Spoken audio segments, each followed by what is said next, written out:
안녕하세요. 반갑습니다.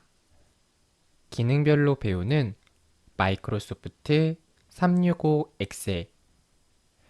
이번 시간은 여러분들과 함께 엑셀 프로그램을 통해서 어떠한 작업을 할 수 있는지 엑셀에 대한 주요 기능에 대해 함께 살펴보도록 하겠습니다. 자, 우선 여러분들과 가장 먼저 살펴볼 부분은 바로 데이터를 입력하는 방법에 대해 살펴보도록 하겠습니다. 자, 우선 여러분들께서 데이터에 대해서 어떻게 입력을 하면 되는지 함께 알아보도록 할게요. 일단 엑셀 프로그램을 먼저 실행을 해주시면 되겠고, 여기서 새 통합 문서라고 하는 항목을 눌러서 새로운 빈 문서를 만들어 주시면 되겠습니다. 이제 데이터 입력을 한번 진행해 볼 텐데요. 우선 엑셀에서는 열과 행 그리고 셀이라고 하는 개념으로 데이터를 구분해서 입력을 하게 됩니다. 상단에 보게 되면 A, B, C, D라고 하는 영어 알파벳이 보여지는데요. 이 부분을 열이라고 말을 하게 됩니다. 그리고 왼쪽에는 숫자 1, 2, 3, 4와 같이 다양한 형태의 숫자 번호가 내려갈수록 커지게 되는데요. 이러한 부분을 행이라고 말을 하게 됩니다. 그리고 열과 행이 만나는 지점을 셀이라고 표현을 하게 되죠. 그래서 여러분들께서 지난 시간에 제가 간단하게 설명드렸지만 엑셀에서는 파일을 저장할 때 통합문서라고 하는 단위로 파일이 저장이 되고 그 통합문서 안에는 여러 개의 시트를 만들 수 있다라고 설명을 드렸어요. 그리고 그 시트 안에는 열과 행의 조합을 통해서 하나의 셀에다가 데이터를 입력하는 방식으로 작업을 진행한다. 이렇게 여러분들이 기억을 하시면 되겠고요. 그래서 우리가 어떠한 셀을 명칭할 때는 열번호와 행번호를 일컫게 됩니다. 그래서 A1 셀에서 현재 선택한 셀이 A1 셀이다 라고 기억을 해주시면 돼요. 자, 그래서 여러분들이 빈 셀을 선택을 해주시고 텍스트나 숫자를 입력해 주시면 되는데 만약에 제가 텍스트로 부서라고 입력을 해볼게요. 그 다음에 영업, 인사라고 입력을 할 텐데 자, 여러분들께서 키보드의 엔터 키를 눌러주게 되면 이렇게 아래쪽으로 내려가면서 데이터 입력이 되게 되는 모습을 확인할 수 있고요. 만약에 나는 옆으로 넘어가면서 데이터를 입력하겠다라고 하는 경우에는 키보드 왼쪽 상단에 보시면 탭이라고 하는 키가 있어요. 그 탭 키를 눌러서 오른쪽으로 항목 이동되게끔 할 수가 있습니다. 그래서 연습을 하는 거니까 1분기, 2분기, 3분기, 4분기 이런 식으로 여러분들이 데이터에 대해서 탭을 누르게 되면 오른쪽으로 이동하면서 데이터가 입력이 된다라고 기억을 하시면 됩니다. 다음은 자동 채우기 기능에 대해 살펴보도록 할게요. 자동 채우기라고 하는 건 뭐냐면 지금 제가 미리 작성한 데이터를 보면 1월, 2월, 3월, 4월, 5월, 6월 무슨 말이냐면 값이 플러스 1만큼 이렇게 추가되면서 데이터가 표기되어 있고요. 여기 있는 연도 데이터도 2014년 데이터부터 플러스 1만큼 데이터가 표기되어 있는 모습을 확인할 수 있습니다. 이렇게 뭔가 값이 증감되는 데이터를 입력할 때는 데이터 계열 채우기, 다른 말로 빠른 채우기라고 하는 기능을 통해서 데이터를 보다 빠르게 입력을 진행할 수 있어요. 자, 한번 해볼게요. 예를 들어서 우리는 연습을 하는 거니까 A의 6셀 한번 선택을 해보고요. 2014 라고 한번 입력을 해 볼게요. 선택을 하고 2014부터 오른쪽 하단에 보게 되면 지금 보시면 약간의 지금 네모난 사각형이 보이실 거예요. 이 부분을 선택을 해서 아래쪽으로 당기게 되면 지금 보시는 것처럼 2014라고 하는 데이터가 반복돼서 입력이 되어졌습니다. 근데 이때 여러분들께서 여기 보게 되면 자동 채우기 옵션이라고 하는 메뉴가 있어요. 선택을 해주게 되면 연속 데이터 채우기라는 항목이 보이실 거예요. 선택을 하게 되면 데이터의 값이 플러스 1만큼 증가하면서 데이터가 표기가 됩니다. 다음, 이번에는 B6셀에다가 1월이라는 데이터를 한번 입력을 해 볼게요. 그리고 이번에는 오른쪽으로 이동을 해 보겠습니다. 선택을 하게 되면 데이터가 플러스 1만큼 증감이 되어서 표기가 되어져 있고 옵션을 확인해 보니 연속 데이터 채우기가 되어져 있는 모습을 확인할 수가 있어요. 자, 그래서 이렇게 자동 채우기 기능에 대한 디테일한 내용은 저희가 나중에 조금 더 자세하게 배우겠지만 어쨌든 이러한 어떠한 증갑값, 단계값이 증감될 때 이렇게 빠르게 자동 채우기 기능을 엑셀에서 지원하고 있다라고 기억하시면 되는 거예요. 자, 그 다음 마이크로소프트 365 엑셀에서는 기본적으로 원드라이브라고 하는 마이크로소프트에서 제공하는 웹 클라우드 서비스에 파일을 저장하도록 권유하고 있습니다. 물론 여러분들이 하드디스크라든가 USB 메모리와 같은 별도의 저장 매체 로컬에다가 저장하는 것도 가능한데 기본적으로 파일을 저장하게 되면 원드라이브라는 항목이 선택이 되게 됩니다. 그래서 이 부분 함께 알아보도록 할게요.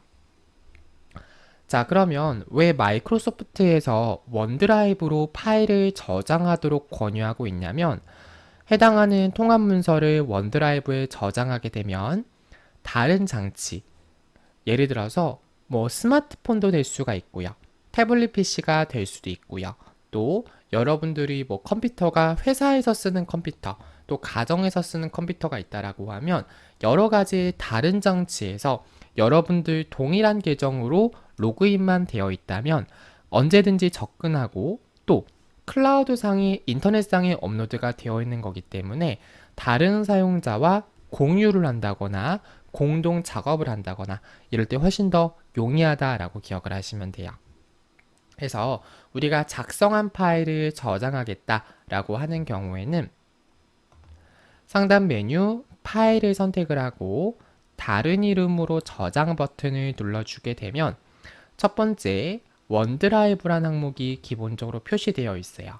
그래서 원드라이브 항목을 선택을 하게 되면 원드라이브 안에 표시가 되어지는 모습을 확인할 수 있고 여기서 파일을 저장을 하는데 파일에 대한 이름을 명시하고 저장 버튼을 누르게 되면 나중에 여러분들께서 파일 탐색기를 실행해 주시면 원드라이브라는 항목이 보이실 거예요.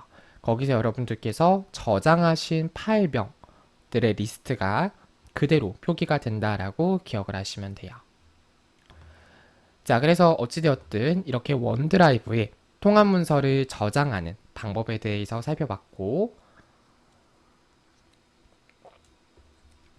저는 개인 계정이기 때문에 원드라이브 하이픈 개인이라고 써여져 있고 여러분들이 회사나 학교라고 하면 원드라이브 하이픈 여러분들의 회사명이 표기가 되어 있다라고 기억을 하시면 돼요. 파일 저장에 대한 보다 세부적인 방법에 대해서는 앞으로 수업을 진행하면서 조금 더 자세하게 설명드리도록 할게요. 다음으로 이번에는 텍스트에 대해서 자동으로 채우는 텍스트 빠른 채우기 기능에 대해 살펴보도록 하겠습니다. 자, 이 기능은 뭐냐면요.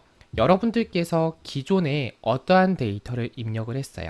지금 보면 강서연이라고 하는 데이터부터 노인준이라고 하는 데이터까지 기존에 입력을 했다라고 가정을 해볼게요. 선택을 하고 이미 기존에 입력한 데이터이기 때문에 빠른 채우기를 통해서 여러분들께서 데이터를 보다 빠르게 입력하는 기능을 지원하고 있다라고 기억하시면 돼요.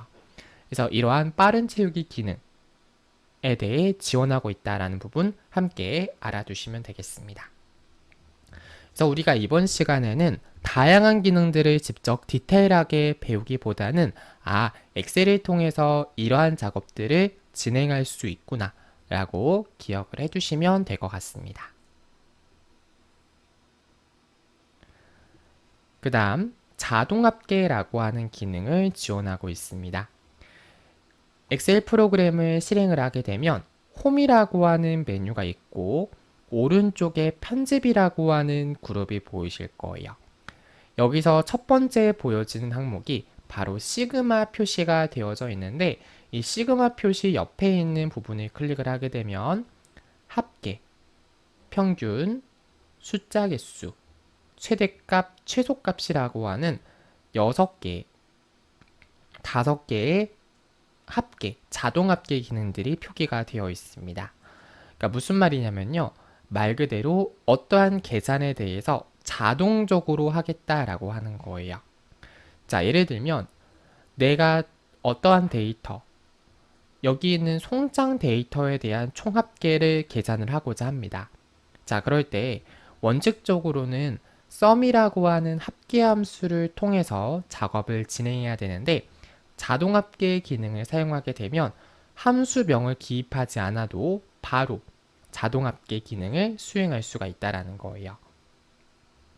자, 무슨 말이냐면 제가 이미의 셀을 클릭을 하고 자, 편집해 보면 자동합계 버튼이 있죠.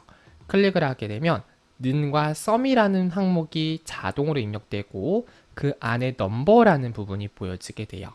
여기서 말하는 넘버가 합계를 계산할 데이터의 범위를 입력해라, 등록해라 라고 하는 뜻이에요. 그래서 합계를 계산할 범위를 이렇게 설정을 하고 엔터 버튼을 누르면 자동적으로 합계를 계산을 하게 되고 앞서 설명드린 것처럼 기본적으로는 자동 합계 기능이나 그 옆에 있는 확장 메뉴를 눌러서 다양한 기타 함수들에 대해서도 더 많은 자동 계산 기능을 사용할 수 있게 됩니다. 그 다음 차트를 만들 수도 있어요. 자, 차트, 일명 우리가 그래프라고도 말을 하게 되는데요. 여러분들께서 어떠한 표 데이터가 있을 때 이 표 데이터는 물론 데이터를 깔끔하게 보는 데는 좋지만 데이터에 대한 높낮이라든가 뭐 비교 추이 같은 거를 표로 파악하기에는 시각적인 효과는 다소 떨어질 수가 있을 거예요. 자, 그래서 차트 기능을 통해서 여러분들이 보다 시각적으로 오스트리알라라고 하는 국가는 가격이 어느 정도 되고 미국이라고 하는 데이터는 가격이 이 정도 되는구나 이런 부분들을 확인할 수 있겠죠. 그래서 여러분들이 어떠한 그 물가적인 부분에 대해서 계산하는 표다라고 하면 이런 식으로 원화를 기준으로 우리나라 돈을 기준으로 했을 때 오스트레일리아에서는 액세서리의 평균 가격이 얼마가 되고 자전거, 의류에 대한 평균 가격이 얼마나 되는지 뭐 그런 식으로 여러분들이 어떠한 그래프 자료를 손쉽게 작업을 진행할 수 있다라는 거예요. 그래서 표를 선택을 하게 되면 빠른 분석 도구라는 게 있고 여기서 한 번에 원하는 차트를 선택을 하게 되면 바로 해당하는 차트가 만들어진다라고 기억을 하시면 됩니다. 자, 그 다음 이번에는 조건부 서식이라고 하는 기능에 대해서 알아보도록 할게요. 조건부 서식이라고 하는 기능은 홈에 들어가시게 되면 스타일 그룹에 조건부 서식이라고 하는 게 있어요. 이 조건부 서식이라고 하는 건 뭐냐면 조건에 부합하는 조건을 만족하는 항목에 대해 서식을 사용하겠다, 서식을 적용하겠다라는 의미라고 기억하시면 돼요. 자, 그래서 셀 강조 규칙을 선택을 하게 되면 예를 들어서 보다큼을 하게 되면요. 예를 들어서 여기 안에 데이터가 있다라고 가정을 했을 때 80보다 큰 데이터를 강조를 하는 거예요. 글자를 빨간색으로 하겠다. 뭐 이런 식으로 할 수도 있을 거고요. 상위에 있는 10개 항목에 대해서 강조를 하겠다. 뭐 그런 식으로 할 수도 있겠죠. 그래서 이렇게 다양한 형태의 조건부 서식이 있는데 우리가 이번 시간에는 뭐 디테일한 조건부 서식을 배우는 시간은 아니니까 이렇게 조건에 부합하는 항목에 서식을 지정하는 기능을 엑셀에서 조건부 서식이라고 하는구나 라고 기억하시면 돼요. 그래서 지금 제가 만들어 온 예제에는 아이콘 집합이 지금 조건부 서식으로 되어져 있는데 이 조건부 서식 아이콘은 뭐냐면 데이터를 기준으로 그 안에 있는 수치 데이터를 기준으로 했을 때 수치 데이터가 다소 값이 작다라고 느껴지면 빨간색 표시고요. 그 다음에 중간 정도의 데이터다라고 하면 노란 색깔, 그리고 데이터의 수치값이 크다라고 했을 때는 파란색, 초록색 데이터의 표시가 돼요. 그래서 지금 보게 되면 여기 아이콘 집합에 들어가게 되면 이렇게 다양한 형태의 방향, 도형, 표시기 뭐 이런 게 표시가 되어져 있는데 기본적인 개념 자체는 동일하다고 보시면 돼요. 그래서 수치값이 큰 데이터는 초록색, 그 다음 중간 데이터는 노란색, 그 다음 값이 작은 데이터는 빨간색, 이런 식으로 여러분들이 데이터에 대해서 어떠한 수치 데이터에 대해 아이콘 집합으로 표시하는 기능에 대해 지원을 하고 있다라고 기억하시면 돼요. 그 밖에도 유사한 기능으로 색조, 데이터 막대 이러한 기능들도 있는데 이러한 부분들에 대해서는 우리가 앞으로 수업을 진행하면서 보다 자세하게 배우겠구나 라고 여러분들이 알아두시면 되는 거죠. 자, 여기까지 괜찮으시죠? 이렇게 기억을 하시면 되는 거고, 자, 그 다음에 이번에는 머리글의 첫행을 고정하는 기능에 대해 살펴보도록 할게요. 자, 이 말은 무슨 말이냐면요. 자, 여러분들 만약에 내가 이 데이터를 인쇄를 할 거예요. 또는 다른 사람들과 공유를 할 거예요. 자, 그렇다라고 하면 예를 들어서 여기 있는 A열의 데이터가 아이디고 B의 데이터가 국가고 C의 데이터가 판매 지역이고 D의 데이터가 1분기 매출이라고 하는 것을 작성한 사람, 작성자는 당연히 알겠죠. 근데 이걸 제3자가 봤을 때는 스크롤을 내리다 보면 이게 안 보이겠죠. 아이디, 국가, 판매 지역, 1분기 매출이라고 하는 이 일행이 안 보일 거 아니에요. 왜냐하면 스크롤을 내리게 되면 어때요? 가려지죠. 기본적으로 가려져요. 그럼 나중에 내려다 보면 A열에 있는 데이터가 무슨 뜻이었지? B열의 데이터는 무슨 뜻이지? 이렇게 헷갈린단 말이에요. 그래서 보통 이 첫 번째 줄에는 어떠한 데이터에 대한 제목, 필드명을 입력하는 게 일반적이에요. 그렇기 때문에 이 첫 번째 열은 고정을 시키는 거예요. 고정을 시키게 되면 이 첫 번째 열은 항상 고정적으로 보여지고 아무리 스크롤을 내려도 그렇기 때문에 페이지가 아무리 많다라고 할지라도 이 부분 머리글 첫 행이 고정되었기 때문에 이 데이터가 무슨 것을 뜻하는구나 라는 것을 쉽게 파악할 수가 있다라는 거예요. 그래서 이 부분은 여러분들께서 보기에 들어가게 되면 자, 지금 보게 되면 틀 고정이라는 항목이 있어요. 여기서 보면 첫 행 고정이라는 부분이 보이시죠? 선택을 하게 되면 이렇게 A1행에 아래쪽에 지금 선이 표시가 됐고요. 스크롤을 제가 아무리 내려도 보시는 것처럼 어때요? 이 첫 번째 행이 고정이 돼서 표시가 된다라고 기억을 하시면 됩니다. 다시 한번 해제하겠다라고 하면 다시 한번 틀 고정해서 첫 행 고정을 풀어주면 다시 여러분들이 원래대로 이렇게 스크롤 내리면서 같이 데이터가 내려가는 모습을 확인할 수 있습니다. 그래서 이러한 기능들 여러분들이 실무적으로 많이 사용할 수 있는 기능이기 때문에 함께 알아두시면 좋을 것 같아요. 다음, 다른 사용자와 통합 문서를 공유하는 방법에 대해 살펴보도록 하겠습니다. 자, 우선 이 통합 문서를 공유하기 위해서는 파일이 로컬, 컴퓨터에 저장되어 있으면 안 되고 반드시 해당하는 파일이 원드라이브에 파일이 업로드, 원드라이브에 파일이 저장이 되어 있어야 돼요. 그래서 만약에 해당하는 파일이 원드라이브에 저장이 되어 있지 않다라고 할 때는 원드라이브에 파일 업로드를 하라라는 창이 뜰 거예요. 자, 그러면 한번 작업을 해볼게요. 자, 엑셀 프로그램을 실행을 해주시면 왼쪽 상단에 보게 되면 오른쪽 상단이네요. 공유라고 하는 버튼이 보이실 거예요. 그럼 저 같은 경우에는 아직 공유 기능을 실행하진 않았기 때문에 공유하려면 원드라이브에 통합 문서를 업로드하세요 라고 되어져 있어요. 그래서 공유할 수 있는 위치가 표시되어 있고 또는 해당하는 통합 문서 데이터에 대해서 엑셀 통합 문서 PDF 파일로 이메일로 전송하는 기능에 대해서 제공하고 있습니다. 당연히 이메일 전송을 하기 위해서는 마이크로소프트 전자메일 프로그램인 아웃룩 프로그램이 설치가 되어 있어야 될 거고요. 어찌되었든 해당하는 항목을 클릭을 하고 통합 문서의 이름을 입력을 하게 되면 해당하는 파일 이름으로 해당하는 통합 문서가 저장이 되게 되고 해당하는 부분에 대해서 공유 작업을 수행할 수 있게 됩니다. 그래서 보게 되면 링크를 복사한다던가 아웃룩으로 보내기라든가 그리고 대상이나 그룹 이메일과 메시지를 보내서 상대방에게 내가 작업 중인 문서를 공동으로 편집하거나 공유하는 기능을 작업을 진행할 수 있습니다. 이 공유 기능에 대해서도 제가 인쇄와 공유 기능에 대해서 설명을 드릴 때 보다 자세하게 실습을 하면서 설명을 드리도록 하겠습니다. 이번 시간 엑셀의 주요 기능 수업은 여기서 모두 마치도록 하겠습니다. 긴 시간 동안 시청해 주셔서 고맙습니다.